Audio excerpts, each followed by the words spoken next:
Rectangle दिला आहे, त्या रेक्टँगलचा एरिया दिला आहे 200 आणि त्या रेक्टँगलचा पेरिमीटर दिला आहे 60. ठीक आहे. तर याला सॉल्व बाय फॉर्म्युला पण करतात आणि विदाउट फॉर्म्युला पण करतात. विदाउट फॉर्म्युला म्हणजे बाय ऑप्शनच बघायचं, विदाउट पेन सॉल्व होते.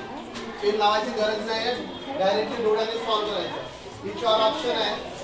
या 4 ऑप्शन मध्ये लांबी गुणिले रुंदी हेच क्वेश्चन विचारलंय की लांबी कोणती आणि रुंदी कोणती आहे. ठीक आहे. तर लांबी गुणिले रुंदी किती आलं तुमचं 200 आला. तर या ऑप्शन मध्ये 200 कोणते कोणते येते, थर्ड येते आणि फोर्थ येते. याचे 200 येते, याचे 200 येते, 200. मग काय करायचं, पेरिमीटर बघायचं. पेरिमीटर मध्ये 2l + b 2चा टेबल देऊन द्यायचं याचा किती, म्हणजे लांबी गुणिले रुंदी याचा प्लस ऍडिशन किती आला पाहिजे 30. आता बघा या दोघांमध्ये 30 कोणता आहे, बस एवढाच आहे. इझी आहे, याला लागेल काही वेळ नाही लागत, इझिली सॉल्व्ह होऊ शकतो. चला पुढे करूया. रेक्टँगल दिला आहे, त्या रेक्टँगल मध्ये एरिया दिला आहे, क्षेत्रफळ किती दिला आहे 204. लेंथ इंटू ब्रेथ मध्ये एक दिला आहे, ब्रेथ दिला आहे. तिथं ब्रेथ किती दिला आहे 12.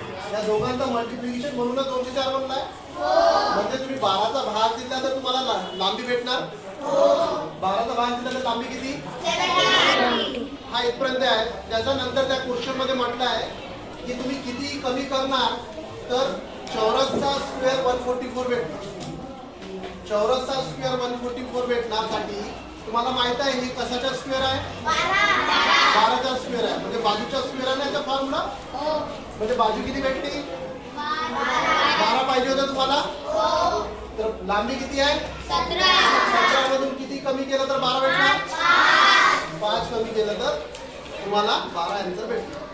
म्हणजे हा तुमचा 5 कमी करणे एक आन्सर होईल. ठीक आहे.